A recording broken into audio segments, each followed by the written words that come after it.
Alright, so because this is our very first meeting, jadi karena hari ini adalah pertemuan pertama kita ya, let me introduce myself guys. Jadi izinkan saya kenalkan diri saya sendiri dulu supaya nanti mudah untuk teman-teman menyapa saya gitu ya, dan sebaliknya supaya saya juga bisa menyapa teman-teman gitu.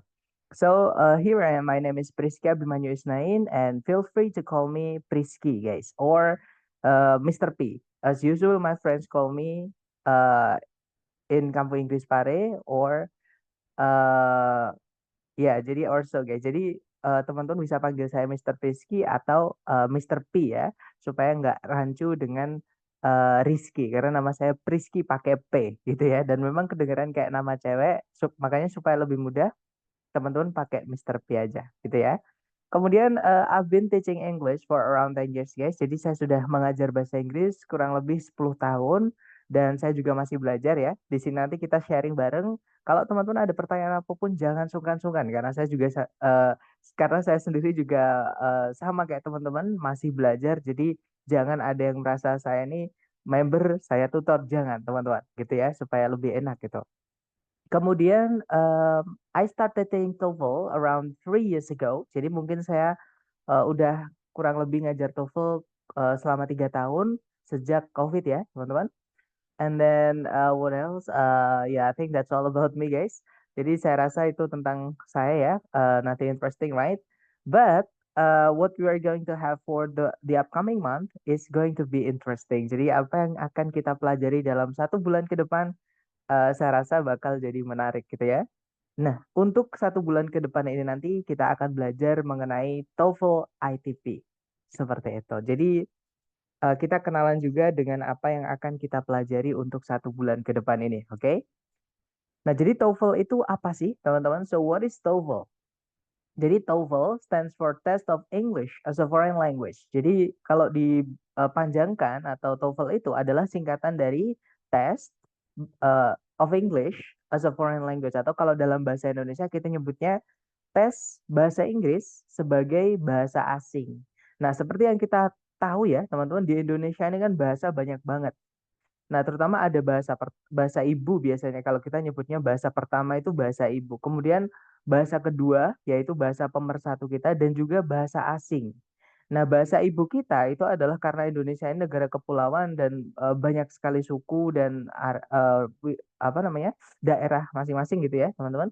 Nah, tentunya bahasa daerah kita juga pasti beda-beda. Mungkin teman-teman yang dari Sumatera, misalkan, mungkin berbeda dengan teman-teman bahasanya yang di NTT misalnya. Nah, itulah yang disebut dengan first language atau mother tongue, teman-teman, bahasa ibu gitu ya. Nah, untuk bahasa kedua adalah bahasa nasional kita. Jadi supaya walaupun kita walaupun kita dari tempat yang beda-beda, bahasa yang beda-beda, kita masih tetap bisa berkomunikasi, yaitu bahasa Indonesia, teman-teman. Ya, jadi itu bahasa kedua kita. Nah, bahasa yang kita pelajari tapi tidak kita pakai mungkin di sembarang tempat atau tidak kita pakai sehari-hari dengan orang lain secara acak gitu ya, teman-teman. Nah, itu kita nyebutnya bahasa asing. Nah, salah satu bahasa asing di Indonesia itu adalah bahasa Inggris. Nah, tesnya salah satunya itu adalah TOEFL ini, teman-teman. Nah, TOEFL sendiri itu yang membuat, bukan Indonesia. Jadi yang membuat TOEFL itu adalah ETS atau Educational Testing Service yang berada di New Jersey, Amerika Serikat. Jadi bukan produk Indonesia yang asli dari ETS ya, atau yang bisa dipakai untuk LPDP, teman-teman. Nah, untuk yang LPDP ini teman-teman harus menggunakan tes yang asli dari ITS, penyedia asli TOEFL seperti itu. Nah, untuk ITS sendiri sudah ada sejak tahun 1964 hingga saat ini. Dan TOEFL sendiri itu setiap tahun itu mengalami eh, perubahan sistem sedikit demi sedikit gitu, teman-teman. Jadi ada perubahan. Contohnya tahun 2023 dengan tahun 2024 ini ada perubahan, yaitu di bagian listening. Kalau di tahun 2023, teman-teman ketika tes dulu mungkin tidak menemukan soal di listeningnya. Jadi soalnya tidak ditulis, hanya A, B, C, D-nya saja. Nah, tapi di tahun 2024 ini dipermudah, teman-teman. Yaitu soalnya itu ditulis. Jadi kita nggak susah-susah mencari soalnya atau mendengarkan soalnya karena soalnya pun itu sudah tertulis seperti itu. Gitu ya. Nah, kemudian ada dua jenis tes yang populer atau yang sering kita pakai untuk keperluan entah itu akademik atau profesi, yaitu TOEFL, ITP, dan IBT, teman-teman. Nah, ITP sendiri itu kepanjangannya adalah Institutional Testing Program, ya, yang mana nanti yang diteskan di ITP ini hanya sebatas comprehension, teman-teman, atau seberapa teman-teman bisa memahami bahasa Inggris, entah itu tulisan atau lisan. Gitu ya. Jadi apakah teman-teman bisa memahami yang diucapkan dalam bahasa Inggris atau bisa memahami apa yang tertulis dalam bahasa Inggris. Teman-teman di ITP tidak diminta untuk mempraktekkan atau menggunakan bahasa Inggrisnya. Gitu ya. Jadi nggak ada speaking dan nggak ada writing di ITP. Dan untuk score range-nya atau rentang nilainya ini 310 kalau teman-teman salah semua dan 677 kalau teman-teman benar semua. Seperti itu. Nah, kemudian selain ITP yang akan kita pelajari nanti, kita juga, TOEFL itu juga ada yang IBT atau Internet Based Test. Nah, untuk IBT ini lebih mirip dengan IELTS, teman-teman. Ya, kenapa lebih mirip dengan IELTS? Karena yang diteskan itu holistik atau menyeluruh, yaitu kemampuan dan juga penguasaan bahasa Inggris teman-teman itu diteskan. Artinya, di sini nanti teman-teman juga diteskan keterampilan menggunakan bahasa Inggris, entah itu di speaking atau writing. Jadi lebih banyak tipe tes ya teman-teman kalau di IBT. Nah, karena IBT ini mirip dengan IELTS yang nggak mungkin kita pelajari hanya dalam waktu 1 bulan, teman-teman. Nah, nanti kita nggak akan belajar IBT, gitu ya. Nah, untuk score range-nya atau rentang nilainya itu mulai dari 0, kalau teman-teman misalkan nggak hadir atau misalkan benar-benar fail, atau nggak bisa jawab, atau ketika ditanya benar-benar diem nggak jawab, nah itu nanti 0, teman-teman. Benar-benar 0 gitu ya. Nah, tapi kalau teman-teman perfect atau native like, jadi mirip kayak native asli kayak natural gitu bahasa Inggrisnya kayak udah lama di Inggris atau di Amerika. Nah, maka nanti teman-teman nilainya adalah 120 poin seperti itu. Nah, mungkin kalau di IELTS kita nyebut nilainya itu band ya, teman-teman. Kalau di TOEFL kita nyebutnya score seperti itu. Nah, yang akan kita pelajari nanti adalah yang ITP karena dia hanya sebatas pemahaman, ada strategi atau tips mengerjakan dengan cara cepat. Gitu ya, teman-teman. Nah, di ITP nanti itu yang diujikan itu ada 3, yaitu yang pertama ada listening, gitu ya. Nah, di listening nanti teman-teman mendengarkan percakapan dalam bahasa Inggris atau pembicaraan dalam bahasa Inggris, kemudian diberikan pertanyaan berdasarkan audio tersebut atau yang teman-teman sudah dengar dalam bahasa Inggris tadi, gitu ya. Dan di listening ini teman-teman hanya punya waktu 12 detik. Oke, makanya di listening nanti saya lebih tekankan pada latihan karena teori akan menyerimpet atau apa ya teman, mempersulit gitu. Teori itu akan lebih mempersulit teman-teman ketika waktunya itu hanya sedikit. Jadi lebih saya tekankan ke latihan luas, latihan bahas seperti itu teman-teman. Dan untuk listening itu total soalnya ada 50 pertanyaan yang terbagi ke dalam 3 bagian. Nah, nanti kita pelajari mulai hari ke-11 untuk listening, teman-teman. Nah, untuk hari pertama ini nanti sampai hari ke-10 kita akan fokus dulu pada structure. Nah, di structure, teman-teman nanti akan diteskan mengenai grammar ya, atau tata bahasa bahasa Inggrisnya itu gimana, seperti itu. Nah, nanti teman-teman di structure dikasih waktu 25 menit, ya, jumlah soalnya ada 40 kalau di structure, teman-teman. Yang terbagi ke dalam 2 bagian atau 2 parts, yaitu sentence completion nomor 1 sampai 15 dan juga error analysis atau beberapa orang nyebutnya written expression, tapi saya agak kurang nggak setuju. Saya agak nggak setuju dengan penamaannya ya, teman-teman. Cuman saya lebih senang pakai error analysis karena di error analysis nanti teman-teman diminta mencari yang mana yang salah di dalam kalimat seperti itu. Nah, setelah structure selesai, teman-teman akan lanjut ke section berikutnya, yaitu reading. Nah, di reading teman-teman dikasih beberapa teks, biasanya 5 teks ya, teman-teman. Yang setiap teksnya itu nanti diikuti oleh sekitar 10 pertanyaan. Nah, kadang ada yang 6, kadang ada yang 12. Nggak tentu, tapi umumnya itu 10, teman-teman. Satu teks itu 10 pertanyaan. Nah, karena ada 5 teks biasanya ya, maka total soalnya nanti di reading ada 50 soal. Yang teman-teman harus selesaikan maksimal itu dalam waktu 55 menit. memang kelihatannya lama teman-teman. Tapi trust me, mungkin ataupun teman-teman juga pasti ada yang pernah tes dan merasa kok di reading waktunya cepet banget. Nah, padahal itu sebenarnya lama, cuman karena reading itu memang butuh waktu yang lama ya, teman-teman. Makanya kita pelajari strateginya atau cara cepat mengerjakan supaya teman-teman punya waktu lebih di reading nanti. Seperti itu. Nah, jadi bisa dibilang total soalnya nanti kalau di TOEFL ITP itu ada 140 gitu ya. Nah, tentunya kalau misalkan teman-teman tidak terbiasa dengan strategi atau misalkan teman-teman kurang persiapan, belum pernah tes atau belum tahu tesnya seperti apa, pasti kaget ketika tes pertama kali. Nah, tapi kalau teman-teman sudah pernah mengikuti tes apa namanya kursus preparation seperti ini, itu akan menguntungkan teman-teman ketika tes karena sudah bisa memprediksi bentuk soalnya, cara mengerjakannya, dan mungkin itu bahkan vocab-vocabnya. Seperti atau vocab itu kosakata, teman-teman. Jadi kosakata yang dipakai di tes tersebut.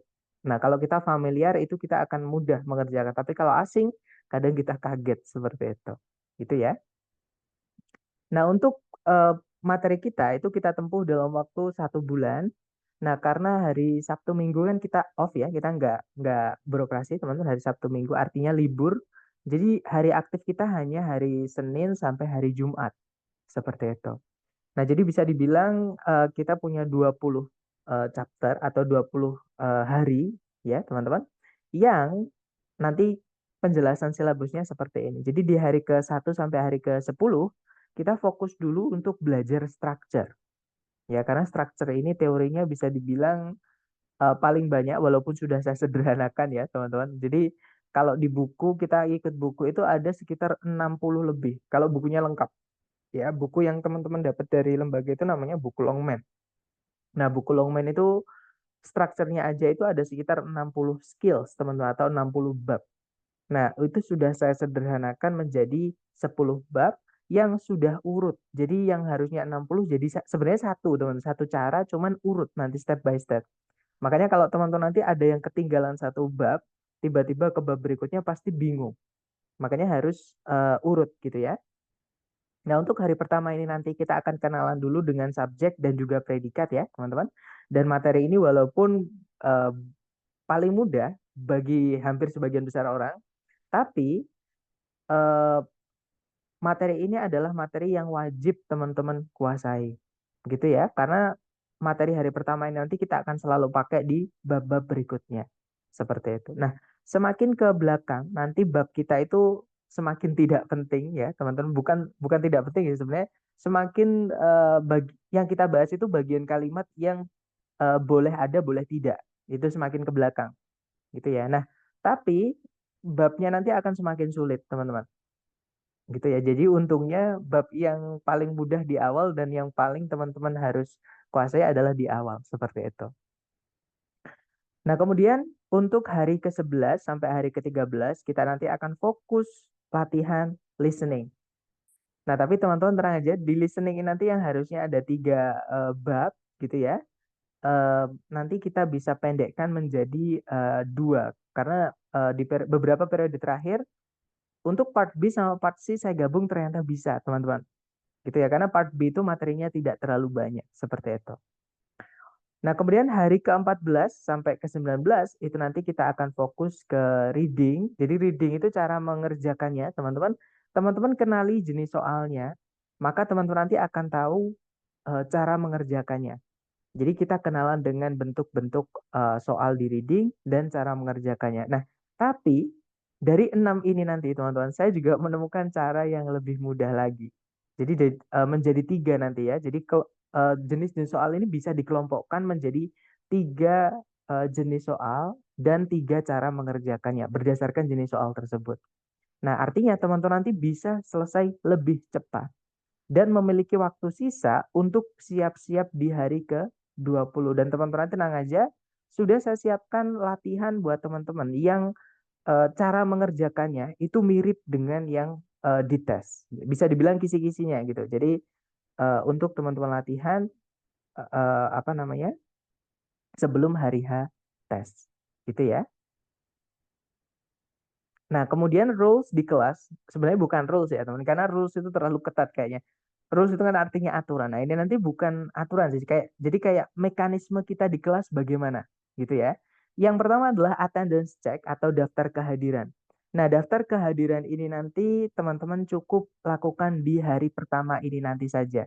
Jadi setelah kelas nanti teman-teman saya akan kirimkan link untuk absensi dan mohon diisi ya. Tapi untuk hari-hari berikutnya, mulai hari kedua dan seterusnya, teman-teman tidak perlu isi lagi karena nanti yang ngecek akan saya sendiri melalui partisipasi Zoom. Seperti itu. Jadi eh, teman-teman nanti isi hanya sekali di hari pertama aja. Gitu ya, teman-teman.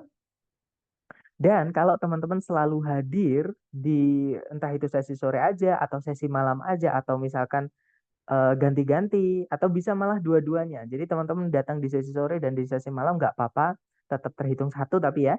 Nah, tapi kalau misalkan teman-teman selalu hadir setiap hari gitu ya, itu nanti akan ada reward di akhir. Ya, saya ulang lagi, kalau teman-teman selalu hadir di pertemuan live-nya ini, di akhir nanti akan ada reward. Rewardnya adalah pembahasan tes dari lembaga. Ya, dan nanti di akhir akan saya jelaskan cara mengklaim rewardnya bagaimana. Seperti itu. Gitu ya, teman-teman.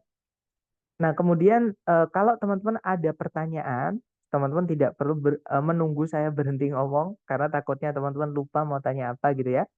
Teman-teman bisa menggunakan fitur Zoom eh, raise hand itu ya atau angkat tangan itu nanti akan saya hentikan penjelasan saya untuk apa ya untuk mendengarkan pertanyaan teman-teman seperti itu. Dan kalau pertanyaan teman-teman masih nyambung dengan materi yang saya sampaikan atau yang akan saya sampaikan, pasti saya jawab hari itu juga atau waktu itu juga, teman-teman. Nah, tapi kalau pertanyaannya teman-teman misalnya nih, misalkan hari pertama kita fokus ke subjek sama predikat, tiba-tiba ada yang bertanya tentang aktif sama pasif. Nah, nanti saya akan jelaskan itu materi kita hari ketiga. Seperti itu. Gitu ya, teman-teman. Karena saya yakin pasti teman-teman di sini ada yang pernah belajar eh, TOEFL juga, persiapan juga. Nah, dan banyak yang teman-teman sudah tahu, terutama istilah-istilah yang sebenarnya saya berusaha untuk kurangi gitu ya, teman-teman. Karena sejujurnya yang membuat kita sulit belajar bahasa Inggris itu sebenarnya adalah istilah-istilah yang sebenarnya tidak praktis, teman-teman. Jadi itu sebenarnya hanya buat tutor atau guru aja gitu ya yang perlu tahu. Tapi kalau menyampaikan, kalau bisa jangan menggunakan nama-nama itu karena itu akan terdengar, memang terdengar wah atau keren kalau bagi yang nggak tahu gitu ya, namanya keren-keren gitu. Nah, tapi buat yang nggak paham ya kasihan gitu ya, teman-teman. Jadi saya akan berusaha tuh tidak menyebutkan banyak istilah. Intinya saya akan menyebutkan yang penting-penting aja gitu ya. Nah, itu tadi teman-teman. Jadi kalau ada pertanyaan, jangan tunggu saya berhenti bicara, takutnya lupa. Atau teman-teman tulis dulu juga nggak apa-apa, ditanyakan di akhir nggak apa-apa. Asalkan jangan sampai lupa gitu ya, teman-teman. Dan nanti kalau masih nyambung, saya jawab langsung. Kalau nggak nyambung, biasanya yang teman-teman sudah pernah dapat materi-materi dari tempat lain atau dari tutor lain tuh, nanti saya akan sampaikan, itu kita bahas di hari kesekian. Seperti itu. Oke, supaya terfokus teman-teman. Takutnya benar-benar ada teman-teman yang benar-benar dari nol. Nanti kalau kita melebar kemana-mana, jadi materi hari itu jadi nggak dapat. Jadi mohon dimaklumi gitu ya, atau dipahami seperti itu. Nah, kemudian yang berikutnya adalah ini yang paling penting buat teman-teman. Tapi banyak isi yang saya rasa eh, apa ya, apa namanya teman-teman, menyepelekan gitu. Itu vocab ini. Nah, vocab ini adalah bisa dibilang yang paling penting di TOEFL. Jadi semakin banyak vocab teman-teman dalam bahasa Inggris, akan semakin mudah atau teman-teman akan semakin terbantu dalam mengerjakan TOEFL ini, terutama menggunakan strategi yang akan kita pakai atau cara cepatnya. Gitu ya, teman-teman. Jadi kalau dapat vocab baru atau kosakata dalam bahasa Inggris yang baru, mohon untuk ditulis, teman-teman. Karena kalau teman-teman nggak tulis, takutnya seperti saya dulu. Jadi sering kehilangan. Bahkan saya pun sekarang maksudnya masih belajar ngumpulin-ngumpulin vocab gitu ya. Nah, biasanya kalau misalkan di periode baru seperti ini saya buat soal-soal baru, teman-teman. Nah, biasanya saya nggak sempat untuk menyiapkan, maksudnya nggak beberapa vocab tuh kadang saya nggak tahu artinya gitu ya.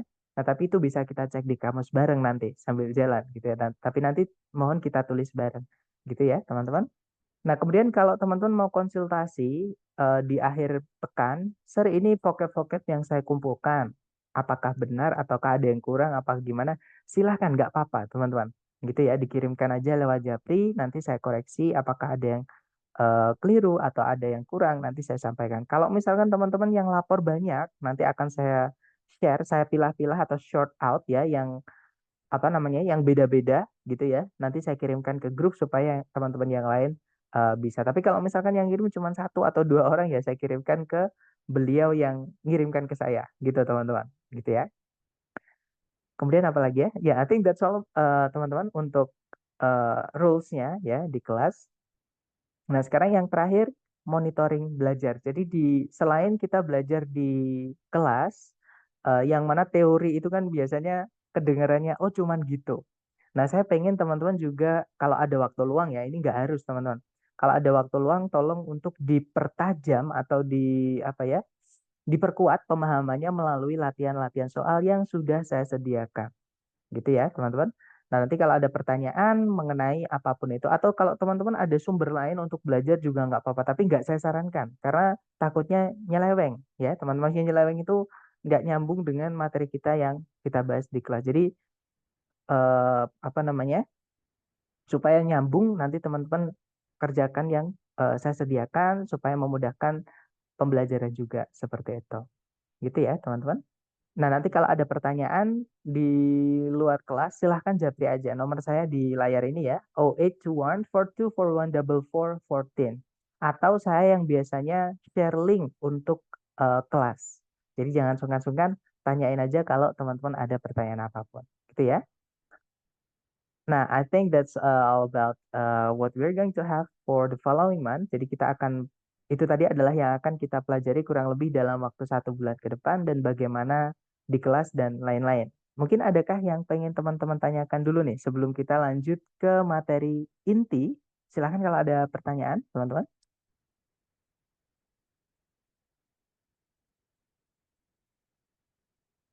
Silahkan Miss Ratna, silahkan. Iya, mau nanya ini tadi kayaknya saya ketinggalan waktu dengerin waktu untuk yang rules yang weekly vocab ini tadi sistemnya Mm-mm. setorannya gimana? Jadi kalau misalnya teman-teman ada koleksi vocab nih, Mm-mm. mau pengen apa namanya, pengen konsultasi, teman-teman bisa langsung kirimkan, nggak apa-apa. Tapi disarankan jangan tulisan tangan ya, teman-teman. Kalau bisa mohon teman-teman sempatkan untuk disalin dulu ke Word gitu, atau ke kalau di HP biasanya ya eh, intinya ditulis ditulis dulu supaya eh, mudah untuk dibaca karena dulu pernah ada yang mohon maaf saya nggak bisa baca ya, tulisan saya sih juga sebenarnya nggak bagus teman-teman, cuman mungkin lebih enak kalau kita membacanya tulisan yang ini ya, yang sudah diketik gitu. Jadi nanti teman-teman ketik, dikirimkan aja lewat Japrimis. Boleh untuk formatnya bebas, apa namanya, senyamannya teman-teman boleh. Misalkan katanya dulu, kemudian ada kelas katanya, kemudian artinya dalam bahasa Indonesia apa. Nanti kalau misalkan saya ngikut aja, maksudnya saya mengkoreksinya nanti ngikut aja. Jadi kalau misalkan Oh, ada yang salah mengartikannya misalnya, atau misalkan kelas katanya yang salah dan sebagainya, nanti saya akan apa ya, mengarahkan gitu. Saya mungkin coret-coret atau saya tinggalkan apa namanya note gitu ya di bawahnya seperti itu, Miss. oke, itu wajib atau kalau mau aja? Kalau mau aja, nggak wajib, tapi disarankan ya. Kalau maksudnya yang saya sarankan adalah untuk mencatat vocab-vocab yang baru. Karena gini teman-teman, mungkin kita nggak sadar ya, tapi mungkin buat teman-teman yang udah lama belajar bahasa, contohnya saya dan mungkin beberapa dari teman-teman ada juga yang jurusan bahasa Inggris atau bahasa yang lain gitu ya. Vocab atau kosakata baru itu kalau nggak ditulis ada kecenderungan lupa. Nah, kalau lupa itu, kalau itu kan sudah sifat kita ya, teman-teman. Nah, nanti kalau misalkan nggak ditulis, lupa itu ya sudah hilang. Kayak apa ya kemarin gitu. Dan itu saya sudah berkali-kali apa ya, kayak kehilangan vocab-vocab itu udah banyak banget, teman-teman. Karena entah kadang nggak sempat nulis atau kadang menyepelekan seperti itu. Jadi saran saya teman-teman koleksi sendiri daripada saya kasihkan dan teman-teman harus hafalan. Karena menurut saya hafalan itu bukan belajar. Teman saya paling anti dengan belajar dengan sistem hafalan. Seperti jadi teman-teman nanti sering latihan atau di kelas mendapatkan vocab baru, ditulis saja. Seperti itu. Oke, baik, terima kasih, sudah jelas. Sama-sama. Sama-sama, Mas. Gimana? Mungkin ada pertanyaan lagi nih dari teman-teman sebelum kita terjun ke materi inti nih. Silahkan teman-teman.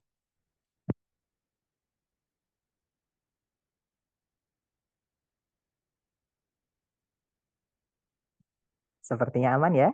Baik, kalau sudah aman, kita bahas untuk materi inti atau materi pertama kita, yaitu tentang sentence.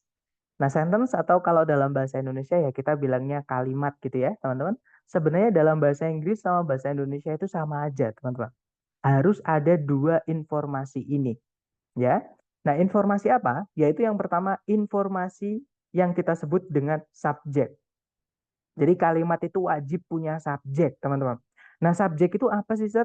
Subjek itu adalah apa atau siapa yang ingin kita jadikan bahan pembicaraan. Itu namanya subjek, teman-teman. Gitu ya. Nah, contohnya kalau misalkan saya menceritakan ke teman-teman nih, kucing saya memakan ikan hiu, misalnya, teman-teman. Nah, yang saya ingin ceritakan ke teman-teman tadi itu adalah kucing saya. Jadi kucing saya memakan seekor ikan hiu. Contoh lagi, misalnya saya bilang sepeda motor saya sedang dipinjam oleh Pak Andi. Nah, di situ saya ingin menceritakan ke pendengar atau ke teman-teman tentang sepeda motor saya yang sedang dipinjam oleh Pak Andi seperti itu. Jadi, subjek itu adalah informasi yang berupa apa atau siapa yang ingin kita angkat jadi topik pembicaraan. Gitu ya. Selain subjek, kalimat itu juga wajib punya predikat. Nah, predikat itu apa? Predikat itu adalah ada apa dengan si subjek. Karena nggak mungkin, misalkan saya ketemu teman-teman nih, terus saya tiba-tiba ngomong ke teman-teman, sepeda motor saya. Terus saya diem. Pasti teman-teman bingung atau nungguin. Kalau nggak gitu tanya, ada apa dengan sepeda motor Mister? Nah, maka kalimat itu teman-teman, minimal harus ada dua unsur ini ya, subjek kemudian predikat. Dan urutannya harus subjek dulu baru predikat. Nah, jadi bahasa Inggris sama bahasa Indonesia sama. Contohnya kita mau bilang, saya mencintaimu. I love you. Jadi I saya, love mencintai, kamu itu you. Gitu ya. Jadi urut teman-teman. Seperti itu. Jadi bahasa Inggris sama bahasa Indonesia secara urutan sama. Gitu ya. Nah, sekarang di soal TOEFL terutama, bagaimana kita bisa mengetahui kalau itu adalah subjeknya selain dari tempatnya. Jadi subjek itu bisa kita ketahui dari kelas katanya, teman-teman. Ya, jadi penting untuk mengetahui kelas kata. Jadi bahasa Inggris itu kan katanya banyak banget. Kalau teman-teman menemukan kata baru, kalau bisa dicek juga itu kelas katanya apa. Karena dari mengetahui kelas katanya, kita juga akan tahu fungsinya di dalam kalimat, teman-teman. Nah, subjek itu dibuatnya itu dari kelas kata yang namanya kata benda atau noun. Nah, kata benda itu semua yang teman-teman lihat di sekitar teman-teman sekarang itu kata benda semua. Misalnya nih, di sekitar saya misalkan ada komputer, ada laptop, ada handphone, ada mouse, ada tangan, ada tembok, ada lemari, dan lain-lain. Nah, itu adalah benda semua. Jadi semua yang bisa dilihat, diraba, diputar, dijilat, dicelupin, itu semua adalah kata benda, teman-teman. Gitu ya. Nah, untuk contoh lain yang saya sajikan di layar, kita punya bird, artinya burung. Water, artinya air. Nah, kadang benda itu ada yang bisa dihitung, ada yang tidak, teman-teman. Contohnya bird, itu kan bisa dihitung. Kita bisa bilang seekor burung. Nah, tapi ada juga benda itu yang nggak bisa kita hitung. Contohnya air. Kan kita nggak bisa bilang sebuah air gitu ya, teman-teman. Nah, ada benda yang bisa dihitung, ada juga benda yang tidak bisa dihitung. Nah, contohnya lagi ada buildings. Nah, kalau ada kata benda ditambahkan akhiran s atau es, maka kata benda itu menjadi banyak gitu ya. Atau kalau bendanya banyak dalam bahasa Inggris kita tambahkan s atau es, teman-teman. Jadi buildings itu artinya bangunan-bangunan. Ya, dan yang bisa ditambahkan SIS hanya benda yang bisa dihitung ya. Contohnya bird itu bisa, teman-teman. Jadi birds artinya burung-burung seperti itu. Kemudian ada river, sungai, forest, hutan, atmosfer, eh, atmosfer atau apa ya teman-teman? Ya atmosfer gitu ya. Ada classroom, ruangan kelas, dan masih banyak lagi. Bahkan kita itu juga kata benda, teman-teman. Manusia itu kata benda, gitu ya, kata benda manusia. Ada juga kata benda selain manusia gitu. Jadi benda itu banyak banget. Semua yang diciptakan Tuhan itu semuanya adalah benda, kata benda seperti itu. Nah, selain kata benda yang bisa dijadikan subjek dalam bahasa Inggris, ada juga kata ganti. Sorry teman-teman, maaf, pencet ya. Kata ganti atau kita nyebutnya pronoun. Nah, kata ganti itu adalah kata-kata yang menggantikan benda. Ya, jadi kalau benda itu tidak mau kita sebutkan, nah kita pakainya kata ganti. Contohnya, Dia. Dia itu dalam bahasa Inggris ada 3, teman-teman, yaitu he kalau laki-laki ya, she kalau perempuan, dan it kalau kita nggak tahu cewek atau cowoknya. Contohnya bolpen. Contohnya kucing kalau dari depan itu kan kita nggak tahu dia nggak pakai lipstick, nggak pakai anting, nggak pakai rok, kan kita nggak tahu itu kucing cewek apa cowok gitu ya teman-teman. Nah kalau dia cuma satu kita bilangnya dia, maka pakainya it kalau dalam bahasa Inggris seperti itu. Tapi kalau kita sudah tahu itu cewek atau cowok, pakai he atau she nggak apa-apa. Ya jadi banyak yang beranggapan kalau he sama she itu hanya untuk manusia. Tidak teman-teman. Ya jadi he atau she itu juga bisa untuk hewan kalau kita sudah tahu itu cewek atau cowok seperti itu. Nah, kemudian ada they, artinya mereka, ya. Jadi kalau benda itu banyak, kalau diganti pakainya they.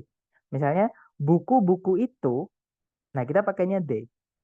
Guru-guru itu pakainya they, dan seterusnya.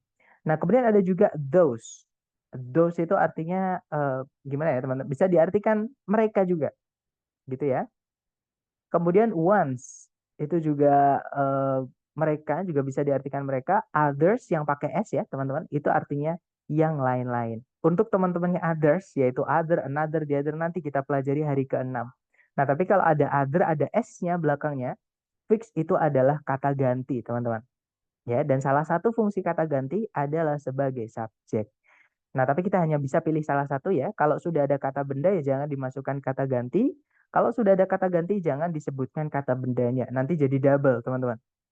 Atau pemborosan ya. Kalau di buku kita nyebutnya redundancy, pemborosan bagian kalimat seperti itu.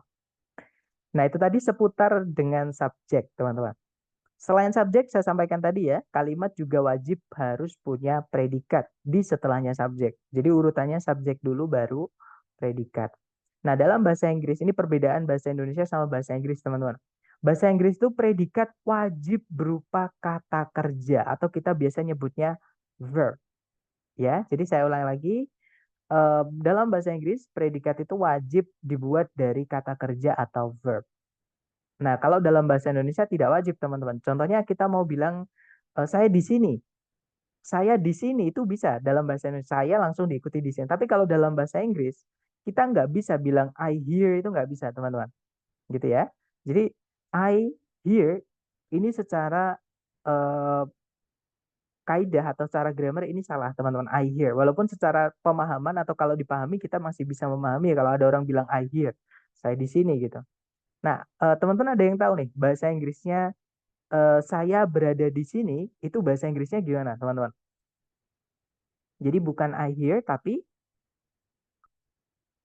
jangan takut salah. Iya, betul. I am here. Betul, teman-teman. Nah, di situ ada M-nya, teman-teman. I am here. Tapi kecil ya. Ini saya gedein supaya lebih mencolok gitu maksud saya. Lebih biar teman-teman bisa kelihatan. Nah, M di sini ini nggak punya arti sebenarnya. Gitu ya. Jadi M di sini nggak punya arti. Jadi I'm here itu artinya tetap saya di sini. Nah, kenapa kok harus ada M? Kembali lagi ke aturan bahasa Inggris tadi. Yang mana kalimat itu predikatnya dibuatnya dari kata kerja. Jadi kalau pesan yang disampaikan itu tidak ada kata kerjanya, maka dimasukkanlah kata kerja yang tidak punya arti, teman-teman. Yaitu dari keluarganya to be. Entah itu is, entah itu am, entah itu are, entah itu was atau were, dan teman-temannya itu. Gitu ya. Nah, tapi kalau misalkan kata kerjanya sudah, maksudnya kalimatnya sudah punya kata kerja atau pesannya itu sudah ada kata kerjanya. Contohnya tadi yang saya sampaikan, saya mencintaimu. Nah, itu kan bahasa Inggrisnya I love you. Tidak pakai M, teman-teman. Ya, karena love di sini itu sudah berupa kata kerja. Jadi kalau sudah ada kata kerja sebagai predikat, maka jangan ditambahkan M karena nanti predikatnya double. Seperti itu. Gitu ya, teman-teman. Jadi diingat-ingat, dalam bahasa Inggris predikat wajib dibuat dari kata kerja. Nah, tapi sorry, ya, jadi dalam bahasa Inggris predikat harus dibuat dari kata kerja. Kalau misalkan informasinya tidak ada kata kerjanya di predikat, maka dimasukkanlah to be, ya. Tapi kalau misalkan informasi yang kita sampaikan sudah ada kata kerja di predikat, maka jangan pakai to be. Seperti itu. Oke? Nah, tapi teman-teman harus hati-hati ya. Bahasa Inggris itu kata kerja ini paling paling apa ya? Paling banyak variasinya, teman-teman. Ya, jadi dalam bahasa Inggris kata kerja yang teman-teman temui itu akan berbentuk macam-macam. Nah, antara lain ada verb 1, verb 2, verb 3, verb SIS, verb ing, to verb 1 dan juga auxiliary yang gandeng dengan verb yang dibantu. Gitu ya, auxiliary verb intinya gitu teman-teman. Nah, ini adalah bentuk-bentuk kata kerja yang akan teman-teman temui dalam bahasa Inggris. Dan teman-teman harus ketahui bahwa tidak semua bentuk kata kerja ini bisa jadi predikat. Makanya saya menghindari penyebutan subjek verb. Takutnya kalau teman-teman menemukan semua jenis bentuk verb dianggap predikat. Padahal tidak, teman-teman.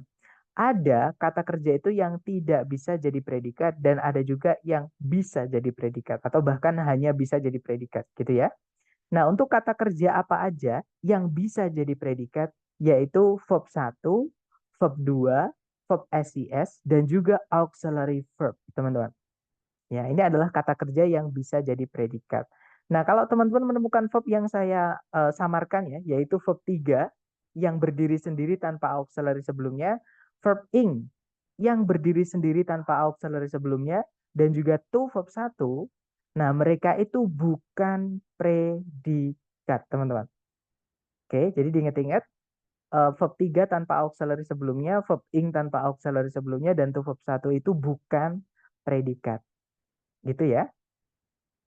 Nah, kemudian pertanyaannya sekarang adalah, Sir, auxiliary saya baru dengar ini. Auxiliary itu apa? Nah, saya jelaskan ini sedikit apa ya? Intermezzo atau tambahan, teman-teman. Jadi, auxiliary itu pengertiannya adalah kata kerja bantu. Jadi sebenarnya dia juga kata kerja, cuman di dalam kalimat kata kerja ini tidak bisa berdiri sendiri sebagai predikat, teman-teman. Jadi harus ada verb setelahnya. Oke, dan auxiliary itu ada 4 jenis, ada 4 keluarga. Yang pertama dari keluarganya do. Nah, keluarganya do itu kita punya do, kemudian does, kemudian did. Yang mana verb yang dibantu atau verb setelahnya itu wajib verb one.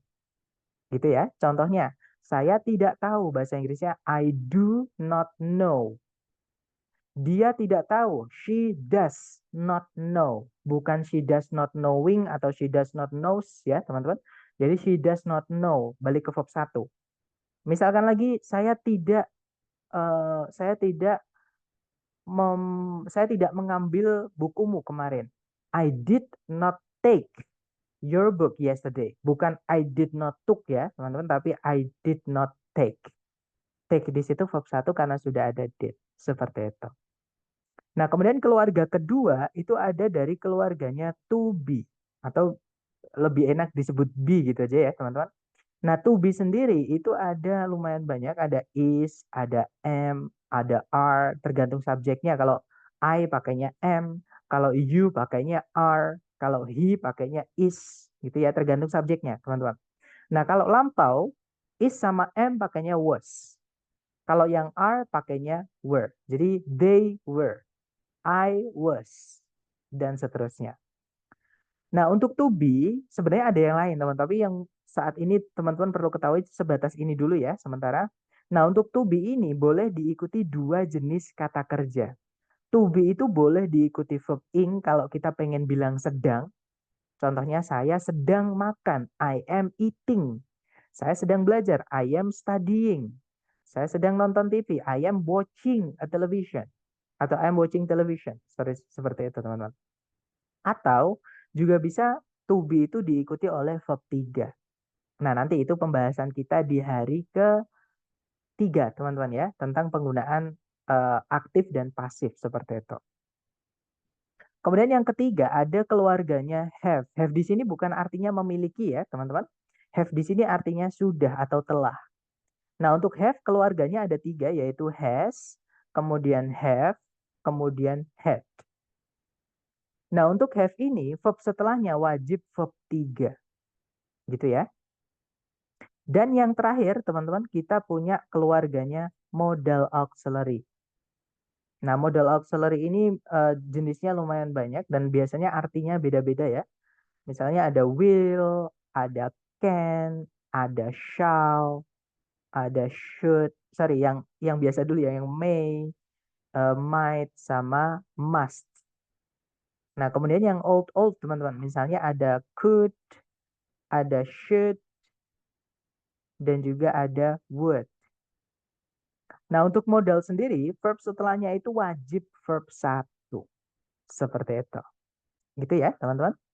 Nah, jadi ini adalah auxiliary ya, dan juga verb yang dibantu atau verb gandengannya. Do gandengannya verb 1, to be gandengannya kalau nggak verb ing ya verb 3, teman-teman. Have itu gandengannya verb 3, dan modal itu gandengannya adalah verb 1. Seperti itu.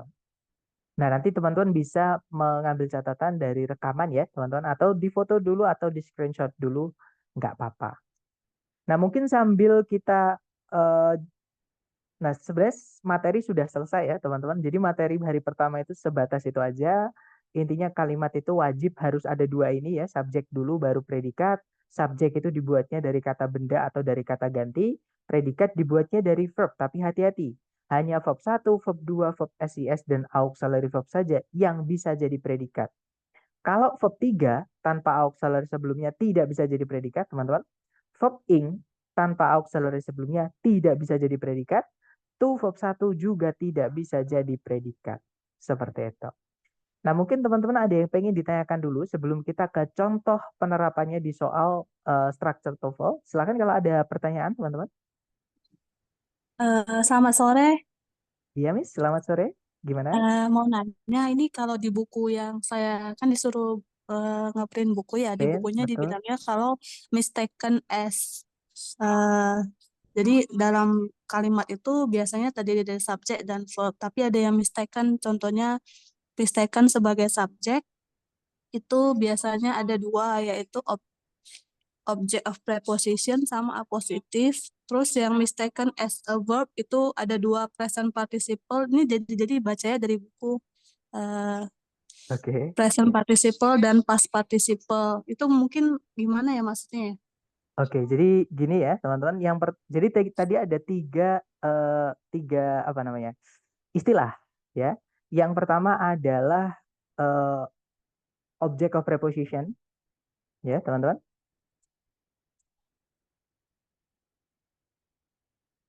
Nah, teman-teman harus apa ya? Highlight atau harus cermati kata preposisi, teman-teman. Preposisi itu adalah suatu kelas kata. Gitu ya. Jadi preposisi itu adalah suatu kelas kata juga, sama kayak noun, sama kayak pronoun, sama kayak verb gitu ya. Cuman beda fungsi di dalam kalimat. Nah, fungsinya preposisi itu adalah merubah kata benda setelahnya, atau kita nyebutnya object of preposition. Jadi kata benda setelahnya preposisi itu adalah objeknya preposisi, teman-teman. Gitu ya, bukan subjek, itu objeknya preposisi. Itu nanti akan dirubah menjadi keterangan. Contohnya gini, saya punya kata benda misalnya kulkas. Kulkas itu benda ya, teman-teman, bisa dilihat, diraba, diterawang, diputar, dijilat, dicelupin kalau teman-teman kuat gitu ya. Nah, karena dia kata benda, di dalam kalimat nanti fungsinya ada dua, kalau nggak sebagai subjek, sebagai objek. Nah, tapi kalau sebelumnya ada preposisi alias kulkas tadi menjadi object of preposition, kulkasnya nanti menjadi keterangan. Contohnya gini, teman-teman. Saya menaruh sebuah kue di dalam kulkas. Nah, di dalam kalimat ini ada kata di dalam, itu adalah preposisi. Kalau di Inggris kan ya pakainya in. Itu preposisi, teman-teman. Yang mana nanti kulkasnya, ini kalau di Inggris kan ya, I put di sini verb 3, I put a cake atau a piece of cake gitu ya. I put a cake in the fridge atau in the refrigerator. Nah, yang mana kalau kita bedah, teman-teman, subjek kalimat ini adalah I. Predikatnya adalah put. Objeknya adalah a cake. Ini objeknya kata kerja ya, objeknya dari put. Nah, berikutnya, in the fridge, di dalam kulkas, ini adalah menjadi keterangan tempat. Ya, teman-teman. Atau kalau keterangan itu di dalam bahasa Inggris, ya, kita nyebutnya adverb. Itu kelas kata juga. Jadi fungsi preposisi itu adalah merubah kata benda setelahnya menjadi adverb atau kata keterangan. Nah, kata keterangan itu atau adverb itu tidak bisa menjadi subjek. Dapat nggak, Miss? Jadi kenapa kok object of preposition atau kata benda, contohnya the phrase ini kan kata benda, teman-teman. Dia jatuh di setelah preposisi in. Nah, ini tidak bisa dianggap sebagai subjek. Kenapa? Karena dia berubah menjadi keterangan. Nah, keterangan itu boleh diletakkan di awal kalimat. Contohnya, di dalam kulkas, koma, saya menaruh sebuah kue. Nah, di dalam kulkas nggak bisa jadi subjek, teman-teman, karena dia adalah keterangan tempat. Dan keterangan itu memang tempatnya boleh dipindah-pindah seperti itu. Terutama kalau di paling depan, teman-teman jangan sampai mistaken. Mistaken itu jangan sampai bingung, jangan sampai salah, Kak, atau jangan sampai menganggap itu sebagai subjek. Gitu ya. Jadi kalau saya ulangi lagi, maksudnya object of preposition itu adalah kalau ada kata benda, sebelumnya ada preposisinya, dia jadi satu. Nah, tapi dia bukan lagi kata benda, dia menjadi kata keterangan. Contohnya di dalam kulkas ini. Yang awalnya kulkas itu adalah kata benda, menjadi in the fridge, di dalam kulkas menjadi kata keterangan. Seperti itu. Gitu ya, dan kata keterangan tidak bisa jadi subjek, teman-teman. Nah, kemudian selain object of preposition tadi, ada penyebutan apositif. Nah, apositif itu gini, teman-teman. Apositif itu intinya adalah kalau teman-teman menemukan ada 2 koma gitu ya. Ada 2 koma di dalam kalimat, di mana di dalam 2 koma itu tidak ada predikatnya. Ya, untuk sementara tidak ada predikatnya. Nanti di bab kedua kita akan belajar conjunction, tidak ada conjunctionnya juga. Nah, itu teman-teman hilangkan aja nggak apa-apa. Karena itu hanya informasi tambahan, teman-teman. Informasi tambahan itu kalau kita hilangkan nggak apa-apa. Contohnya gini, contoh dalam ini ya, teman-teman. Misalnya Pak Soekarno misalkan ya, atau Mr. Soekarno, Bapak Presiden pertama Indonesia. Nah, jadi Bapak Presiden pertama Indonesia, misalkan ya teman-teman, dimakamkan di Blitar, Jawa Timur, misalkan seperti itu. Nah, kalau teman-teman lihat di sini ada 2 koma. Bapak Presiden pertama Indonesia ini hanya sebagai penjelas kata Mr. Soekarno. Inilah yang disebut dengan apositif. Walaupun dia kata benda, tapi dia bukan subjek, teman-teman. Karena nggak boleh subjek predikat itu dipisah oleh koma. 1 koma itu nggak boleh. Nah, tapi kalau 2 koma boleh. Nanti informasi yang diapit 2 koma atau lebih itu disebutnya dengan apositif. Apositif itu cuman informasi tambahan. Kalau teman-teman hapus, informasinya tidak berubah. Gitu ya. Jadi Mr. Soekarno atau Bapak Soekarno itu dimakamkan di Blitar. Jadi itu tadi hanya informasi tambahan. Jadi jangan bingung walaupun dia kata benda ya teman-teman. Sorry. Maaf teman-teman. Nah walaupun dia kata benda tadi yang Bapak Soekarno tadi ya. Sorry, yang Bapak Presiden pertama Indonesia tadi, dia kata benda tapi dia bukan subjek seperti itu. Karena hanya informasi tambahan kalau dihilangkan boleh. Nah untuk apositif kita pelajari di hari ke-10 ya teman-teman tentang pemendekan dependent clause atau anak kalimat yang sudah kita pendekkan. Seperti itu. Dan berikutnya tadi pertanyaannya adalah participle. Participle itu ada 2 ya teman-teman. Nah mungkin buat teman-teman yang baru dengar istilah participle itu apa. Ini adalah alasan kenapa saya nggak pakai buku yang dari lembaga. Jadi kalau teman-teman ada yang sudah ngeprint nggak apa-apa. Dibuat latihan aja. Terutama yang apa namanya pilihan yang ABCD, apa multiple choice teman-teman, pilihan ganda gitu ya. Nah, kalau saya nggak pakai buku yang saya sampaikan di silabus tadi ya, buku itu kalau lengkap, karena buku yang dari lembaga itu udah dipotong. Structure itu nggak lengkap, teman-teman. Kalau lengkap itu ada 60 skill. Nah, kalau teman-teman menyelesaikan satu soal yang hanya punya waktu 30 detik, teman-teman harus mencari skill 1 sampai skill 60, itu tidak akan selesai. Dan untuk belajarnya pun akan memerlukan waktu yang lebih panjang. Nah, saya menemukan cara yang lebih mudah, makanya saya nggak pakai buku, teman-teman. Seperti itu. Tapi nggak apa-apa, karena ada pertanyaan, tadi ada participle ya. Participle itu adalah kata kerja yang berfungsi sebagai kata sifat di dalam kalimat. Jadi dia kata kerja secara wujud ya, yaitu verb 3 yang berdiri sendiri dan juga verb ing, teman-teman, yang berdiri sendiri. Nah, verb ing itu fungsinya ada 2 ya, bukan cuma participle aja. Nanti kita juga belajar yang namanya gerund. Gitu ya. Nah, jadi verb ing itu adalah artinya yang kalau verb 3 artinya yang di. Nah, makanya tadi saya kalau teman-teman sebentar kita kembali ke ini ya, ke PPT-nya. Nah, kalau teman-teman lihat di PPT tadi yang saya buramkan itu adalah salah duanya adalah verb 3 yang berdiri sendiri tanpa auxiliary sebelumnya. Ini ya. Dan juga verb ing yang berdiri sendiri tanpa auxiliary sebelumnya. Nah, itu kita nyebutnya di dalam kalimat itu participle, teman-teman. Ya, participle itu tidak bisa jadi predikat. Nah, kalau verb ing bisa jadi subjek, ya. Tapi kalau jadi predikat, dia berdiri sendiri tidak bisa juga seperti itu. Oke, nanti namanya gerund. Gerund itu verb ing tapi fungsinya sebagai kata benda. Tapi nanti kita pelajari itu nanti teman-teman. Kayaknya di soal nanti ada juga. Kayaknya ya, tapi saya nggak ingat gitu. Gimana Mas? Dapat nggak maksud saya? Jadi kalau object of preposition, kata benda terletak di setelah preposisi. Itu nggak bisa jadi subjek ataupun objek karena dia sudah berubah menjadi keterangan. Kemudian tadi apositif itu adalah penjelas kata benda, ya. Biasanya diapit 2 koma, itu teman-teman hilangkan nggak masalah karena itu hanya informasi tambahan saja. Yang kalau dihilangkan informasi inti tidak terdampak gitu ya.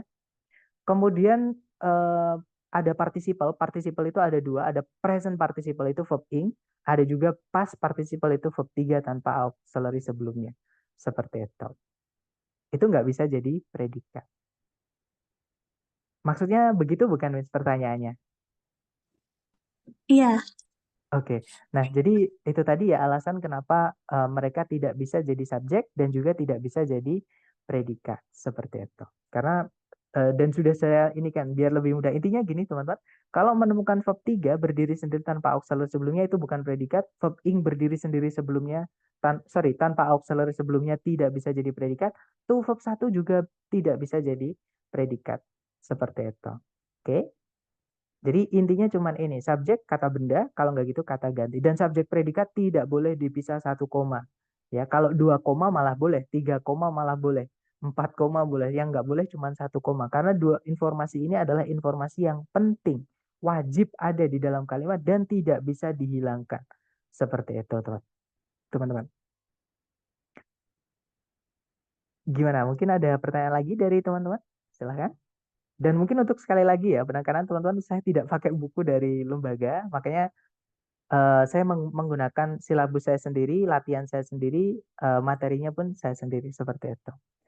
Tips membedakan verb 3 dan juga verb 2. Nah, itu nanti materi kita hari ketiga. Mungkin sekilas gini teman-teman. Verb 3 itu adalah bentuk pasif dari verb 1, verb 2, verb SIS. Nah, karena verb 1, verb 2, verb SIS, pokoknya selain verb 3 yang berdiri sendiri ya teman-teman, itu semuanya aktif. Nah, kalau ada verb 3 berdiri sendiri tanpa auxiliary sebelumnya itu pasif. Nah, pasif itu tidak boleh ada objeknya. Jadi setelahnya itu nggak boleh ada objeknya. Itu kalau kata kerja sudah dipasifkan. Jadi aturan dalam bahasa Inggris seperti itu. Jadi kalau teman-teman menemukan ada kata kerja yang seharusnya ada objeknya, tapi kok nggak ada objeknya, berarti kata kerja itu pasif. Seperti itu. Gitu ya. Tapi kalau misalkan teman-teman menemukan ada verb akhirannya ed, ada tambahan ed-nya, kemudian setelahnya ada objeknya, fix itu verb 2, teman-teman. Bisa dibilang 90% ya, karena ada beberapa aturan yang di grammar itu selalu ada pengecualian. Nanti itu kita bahas di hari ketiga, teman-teman. Seperti itu. Nah, nanti atau kalau kita menemukan di soal, di latihan supaya lebih mudah gitu ya, biar teman-teman tidak membayang-bayangkan, terutama buat teman-teman yang mungkin baru pertama belajar TOEFL atau sangat tidak familiar dengan bahasa Inggris, nanti kalau menemukan soal, kalau ya menemukan soal di hari ini yang ada verb 3 ataupun verb 2-nya nanti saya tunjukkan. Nah, tapi kalau nggak ada ya berarti materi kita hari ketiga nanti ya, teman-teman, seperti itu. Oke, kalau gitu kita lanjut ke latihan soal karena sepertinya saya lihat tidak ada pertanyaan lagi. Nah, di sini saya ada 3 contoh soalnya. Kita ke contoh soal pertama.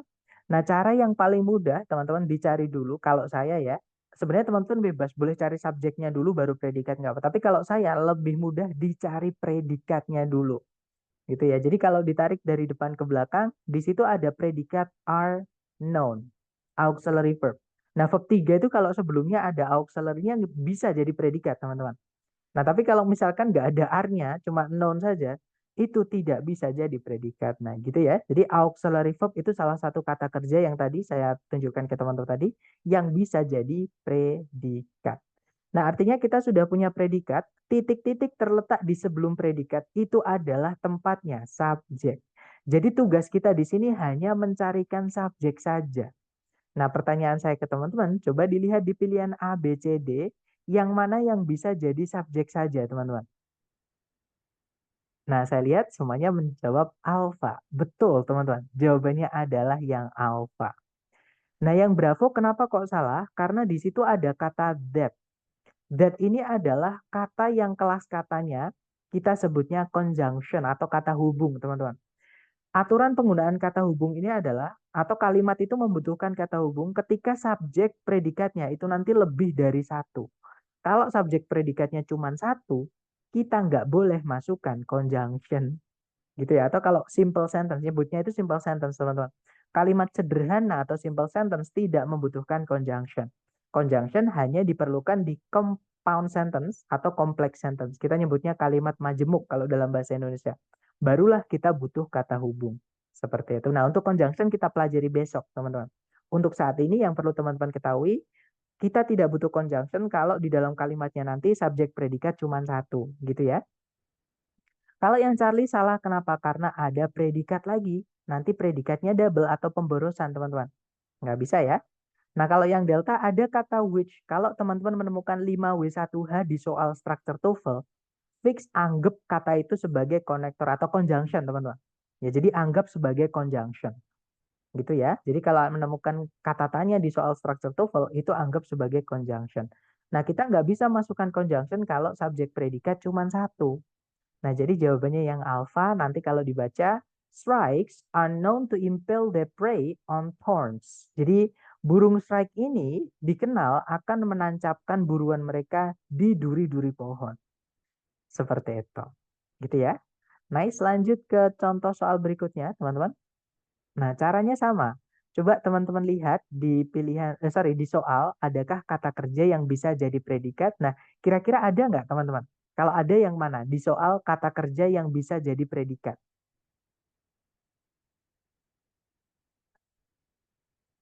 Belum ada ya. Jadi di soal belum ada, teman-teman.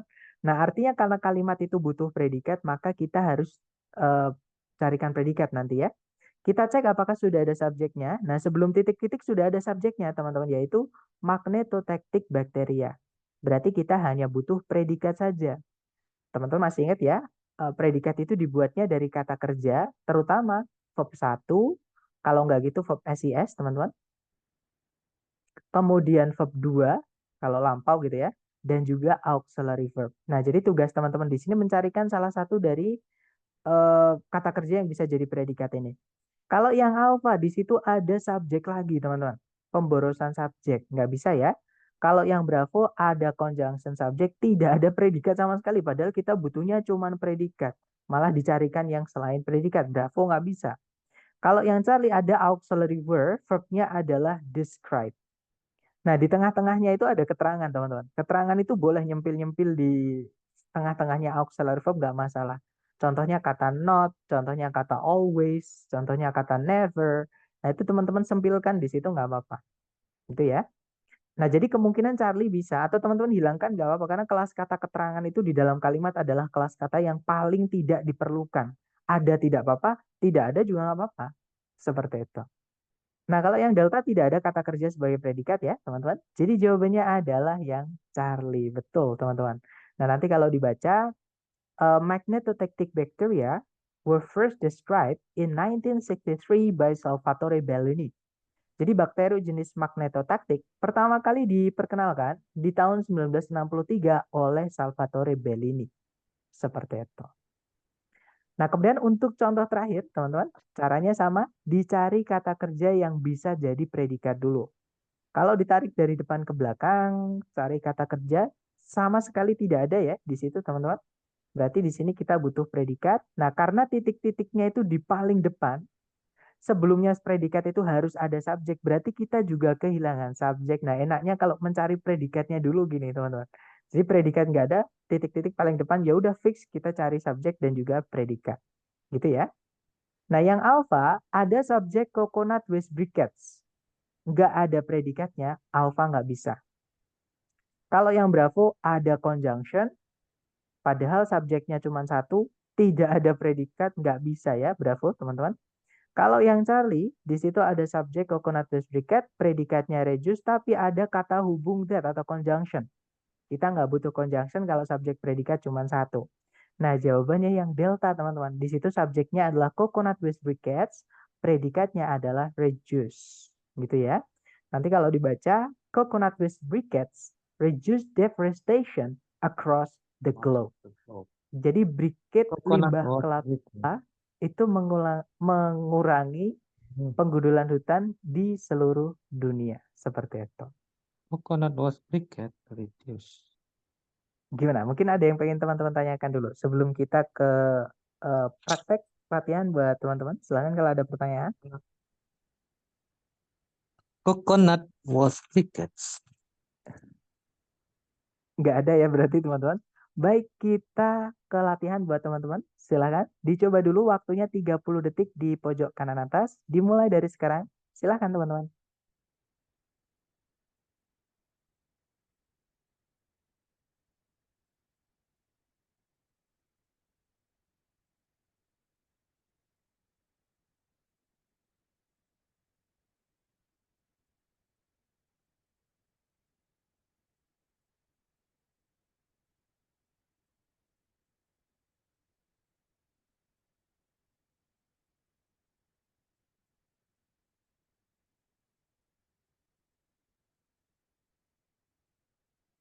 Oke, waktunya sudah habis. Silahkan jawabannya teman-teman boleh dikirim di chat. Kemudian kita bahas bareng ya. Jangan takut salah, jangan takut beda. Sebisanya teman-teman dulu, sepemahaman teman-teman dulu.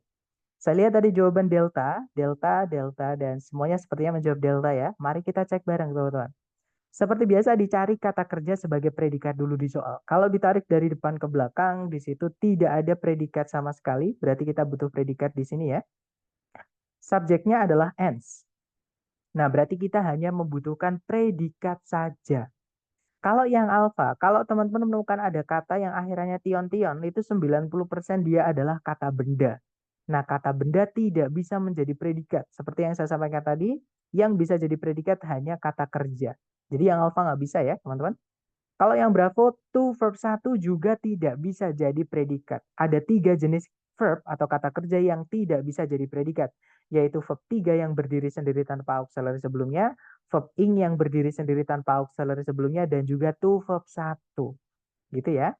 Nah, kalau yang cari verb ing tanpa auxiliary sebelumnya juga tidak bisa jadi predikat. Biasanya kita nyebutnya participle atau gerund, teman-teman. Kalau sebelumnya ada kata benda seperti ini, itu sudah fix participle. Nah, participle itu yang ditanyakan salah satu dari teman-teman tadi itu adalah kata sifat. Jadi wujudnya kata kerja, tapi fungsinya dia sebagai kata sifat. Yang mana kata sifat itu fungsinya mensifati benda. Nah, untuk kata sifat kita pelajari nanti hari ke-6 ya. Nah, jadi jawabannya adalah yang delta, teman-teman. Satu-satunya kata kerja yang bisa jadi predikat di pilihan ganda adalah yang delta, yaitu verb 1. Nah, nanti kalau dibaca, ants cultivate aphids for their honeydew. Nah, kalau diartikan kurang lebih, para semut itu membudidayakan aphids untuk honeydew mereka. Atau apa ya, jadi honeydew itu kayak madu tapi kayak embun. Jadi ya, jadi honeydew apa namanya, aphid itu kayak hama tanaman itu dia menghasilkan honeydew. Jadi dilindungi sama semutnya, teman-teman. Kita lanjut ke nomor berikutnya. Silahkan teman-teman, 30 detik dimulai dari sekarang. Silahkan.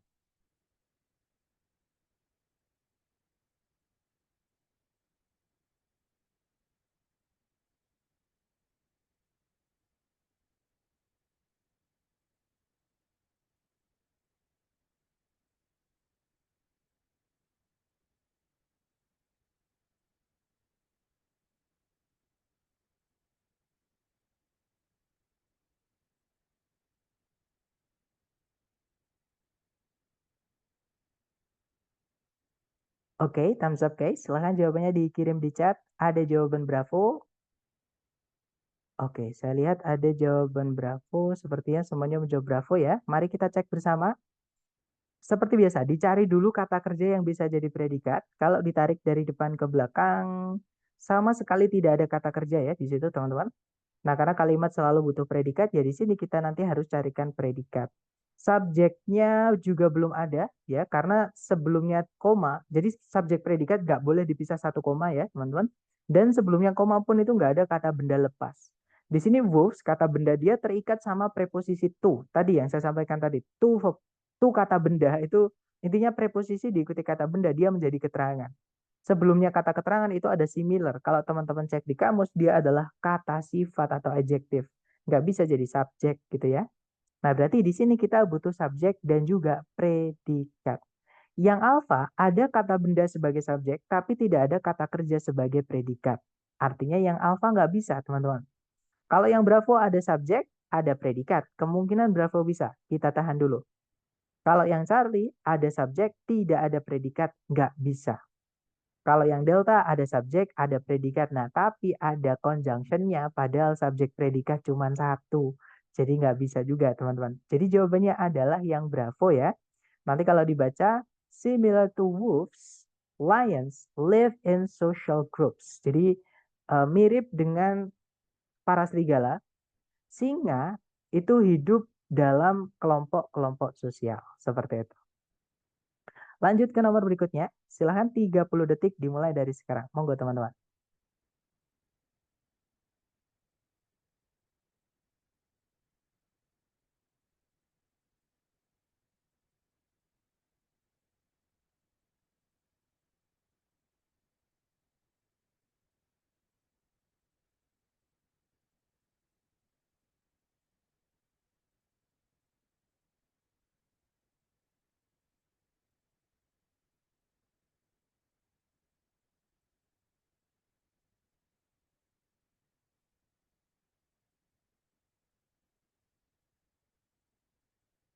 Alright guys, thumbs up. Waktunya habis. Silahkan jawabannya teman-teman dikirim di chat.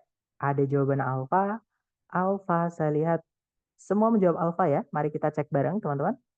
Di situ ada predikat use, tapi belum ada subjeknya. Ya sudah, berarti tugas kita di sini mencarikan subjeknya. Gitu ya. Nah, yang alfa bisa jadi subjek, kemungkinan sorry teman-teman, ini warnanya belum saya rubah ya, tapi yang alfa ini adalah kata benda, artinya ini apa namanya? Anjing laut, teman-teman. Jadi kemungkinan bisa jadi jawaban. Kalau yang bravo ada conjunction-nya, kita nggak butuh conjunction kalau subjek predikat cuma satu ya. Nah, kalau yang Charlie sama ada conjunction, subjek predikat cuma satu, nggak butuh conjunction. Kalau yang delta, nah ini keterangan, ada preposisi diikuti kata benda. Ada preposisi lagi. Nanti malah kita juga kehilangan predikatnya juga ya. Karena to verb 1 itu nggak bisa juga jadi predikat, teman-teman. Jadi jawabannya adalah yang alpha. Nanti kalau dibaca, seals use blubber for insulation in cold ocean waters. Jadi anjing laut itu menggunakan blubber. Kalau saya nggak salah, blubber itu lapisan kulit yang tebal ya, teman-teman. Untuk insulation, insulation itu untuk menjaga ini ya suhu dalam air perairan. Jadi kalau ada water ditambah es itu perairan, teman, bukan air ya. Jadi perairan laut yang dingin seperti itu. Oke, lanjut ke nomor berikutnya. Silahkan teman-teman, 30 detik dimulai dari sekarang. Silahkan.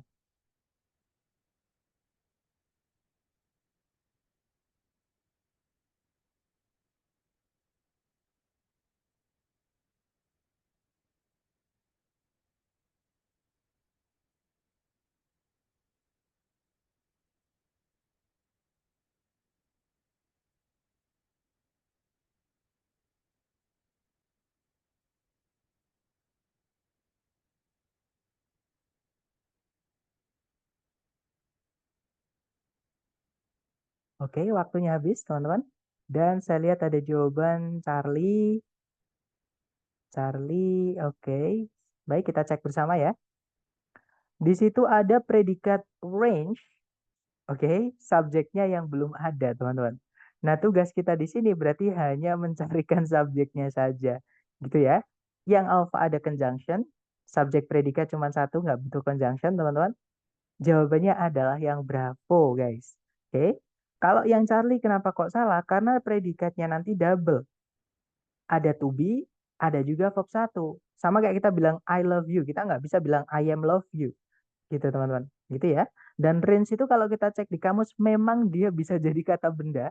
Nah, tapi di sini secara konteks, dia adalah kata ini ya, teman-teman, kata kerja. Seperti itu. Jadi kalau kita cek range, kalau nggak salah artinya berbeda-beda atau apa ya, bervariasi gitu teman-teman. Nah, dia bisa kata benda atau noun teman-teman. Nah, kalau misalkan teman-teman mencari di kata di kamus kok ada angkanya, artinya dia memiliki lebih dari satu kelas kata. Nah, kalau kita scroll ke bawah, cari kelas kata yang lain. Nah, range itu juga bisa jadi kata kerja. Seperti itu. Contohnya adalah the show had a massive audience ranging from children to grandparents. Tapi dia di sini bukan sebagai predikat ya. Kalau yang sebagai predikat coba kita cari teman-teman. Nah, di sini ya. Jadi the population of these cities ranges between 3 and 5 million. Contohnya lagi, the shoes range in price from $25 to $100. Jadi the shoes range in gitu ya. Jadi kalau kita cek kembali ke PPT tadi, nah itu juga ada range in seperti itu. Nah, nanti kalau dibaca teman-teman, horses range in coat color from pure white to deep brown. Jadi kuda itu berbeda-beda dalam hal warna kulitnya gitu ya. Dari yang warnanya putih jernih atau putih apa ya, murni gitu ya, hingga ke coklat gelap seperti itu. Lanjut ke nomor berikutnya. Silahkan teman-teman 30 detik dimulai dari sekarang silahkan.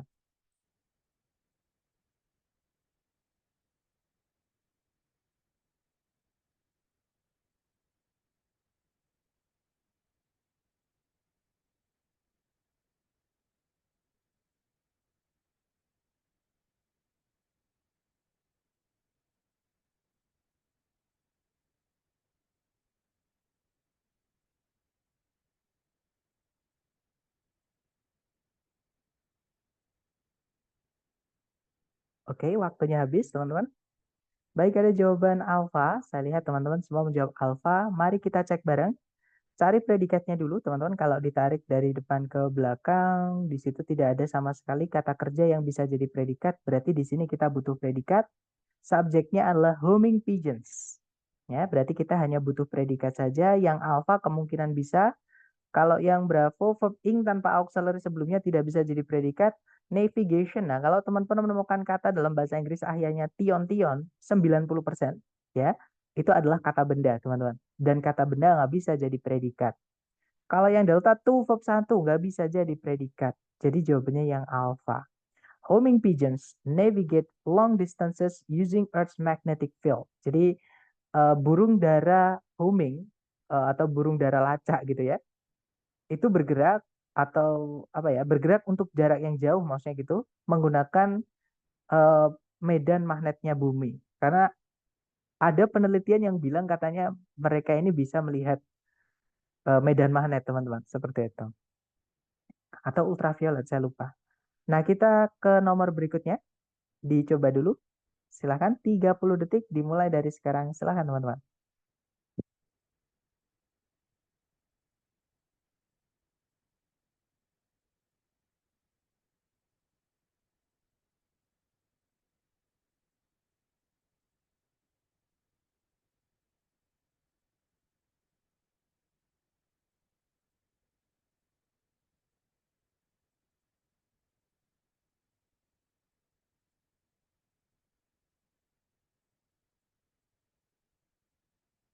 Oke, waktunya habis teman-teman. Silahkan jawabannya teman-teman boleh dikirim di chat.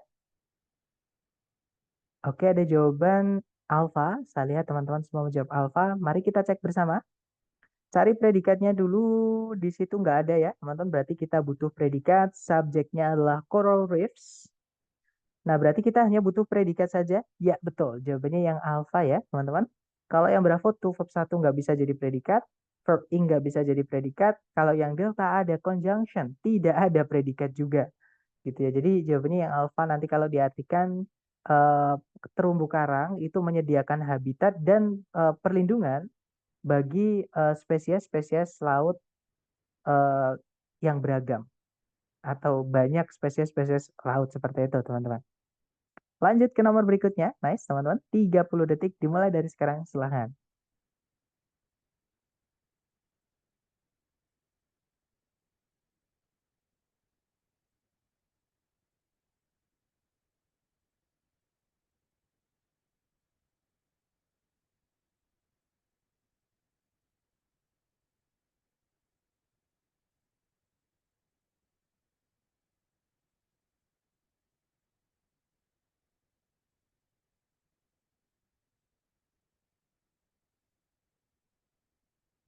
Oke guys, waktunya habis.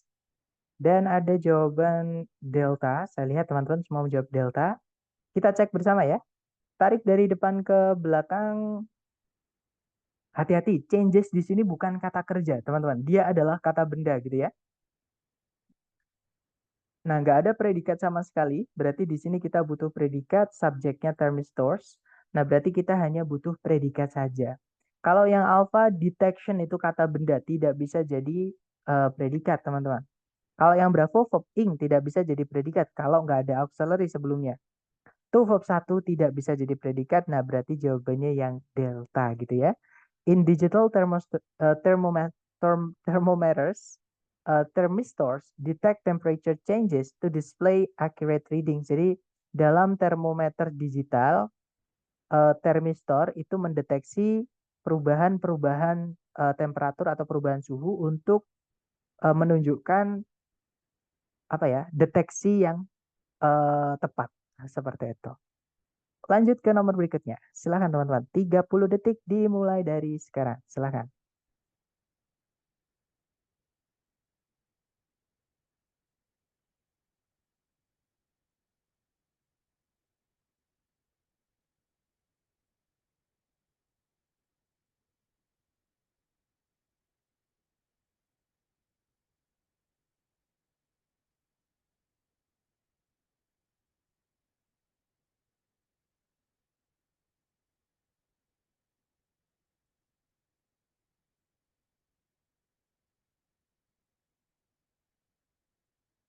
Oke, waktunya habis teman-teman. Silahkan jawabannya teman-teman dikirim di chat. Baik, ada jawaban alfa. Saya lihat teman-teman semua menjawab alfa. Kita cek bersama. Kita cari predikatnya dulu ya. Jadi kalau ditarik dari depan ke belakang, sama sekali tidak ada kata kerja sebagai predikat, berarti di situ kita butuh predikat. Nah, sebelumnya ada koma satu, teman-teman. Subjek predikat itu nggak boleh dipisah satu koma, ya. Berarti di sini kita butuh subjek juga. Apalagi di sebelumnya koma itu, kata bendanya itu ada preposisinya. Inilah yang disebut dengan object of preposition. Objek dari preposisi. Yang nanti dia akan menjadi satu, menjadi keterangan. Seperti itu. Dan keterangan nggak bisa jadi subjek. Seperti itu, teman-teman. Nah, jadi jawabannya betul yang alpha ya. Ada subjek myoelectric sensors, predikatnya detect, teman-teman. Bravo salah karena to verb 1 nggak bisa jadi subjek, nggak bisa juga jadi predikat. Kalau yang Charlie ada conjunction, padahal subjek predikat cuma satu. Kalau yang delta ada subjek, tidak ada predikatnya. Seperti itu. Jadi jawabannya yang alpha. Lanjut ke number 9 guys, silakan. 30 detik dimulai dari sekarang, silakan.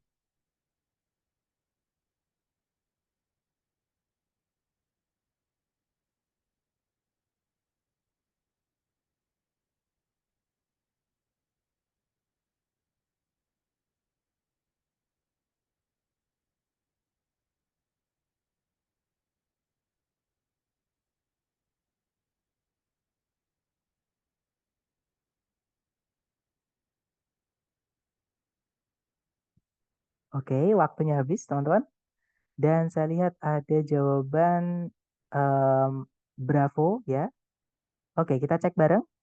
Cari predikatnya dulu. Kalau ditarik dari depan ke belakang, tidak ada kata kerja sama sekali yang bisa jadi predikat. Berarti di sini kita butuh predikat ya.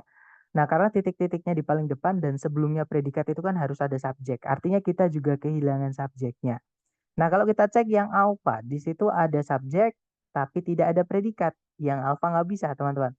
Kalau yang bravo ada subjek di immune system, predikatnya defense, kemungkinan bravo bisa. Kalau yang Charlie itu verb 1 tidak bisa jadi subjek, juga tidak bisa jadi predikat.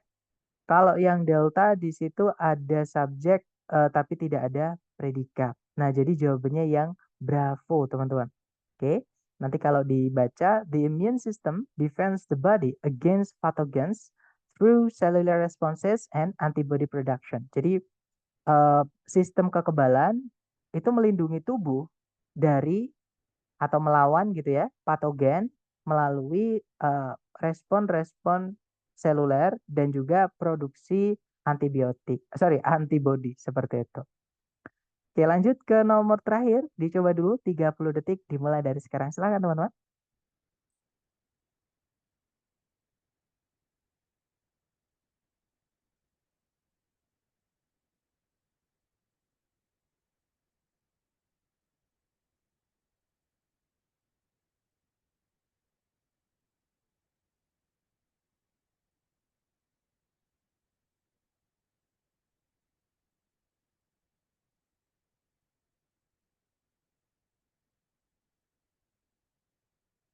Alright guys, waktunya habis. Silahkan dikirim jawabannya teman-teman di chat. Dan saya lihat semuanya menjawab delta ya. Kita cek bareng kalau gitu. Seperti biasa dicari predikatnya dulu. Kalau ditarik dari depan ke belakang, sama sekali tidak ada kata kerja yang bisa jadi predikat. Jadi di sini kita harus carikan predikat. Nah, karena titik-titik juga di paling depan di awal kalimat, artinya kita butuh subjek. Nah, berarti cari ABCD yang subjek sama predikat. Yang alpha, nah ini ada yang disebut objek dari preposisi tadi atau object of preposition. Nah, preposisi and object of preposition jadi satu, menjadi keterangan. Keterangan nggak bisa jadi subjek, nggak bisa juga jadi predikat. Alpha nggak bisa ya. Kalau yang Bravo, millipedes, kata benda, predikatnya secret tapi ada conjunction, nggak bisa ya teman-teman. Conjunction tidak dibutuhkan ketika subjek predikat cuma satu. Kalau yang Charlie ada subjek millipedes secretion, secretion ya, tapi nggak ada predikatnya, nggak bisa. Nah, jawabannya yang delta berarti ya. Di situ subjeknya millipedes, predikatnya adalah secret. Nah, jadi jawabannya yang delta, teman-teman.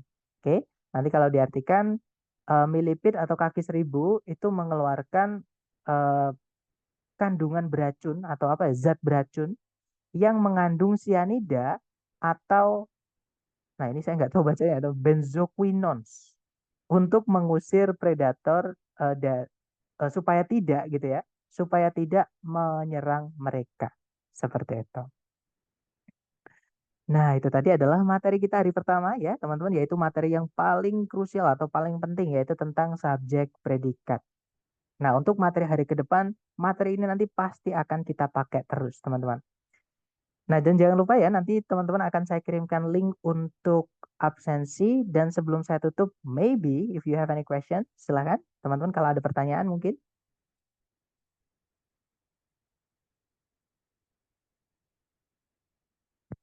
Kalau nggak ada, teman-teman nanti di sesi malam boleh datang lagi, terutama dengan soal-soal yang berbeda. Jadi sesi malam sama sesi sore, soal-soalnya beda, tapi materinya sama, teman-teman. Intinya tentang subjek predikat, cuman latihan-latihannya aja yang beda.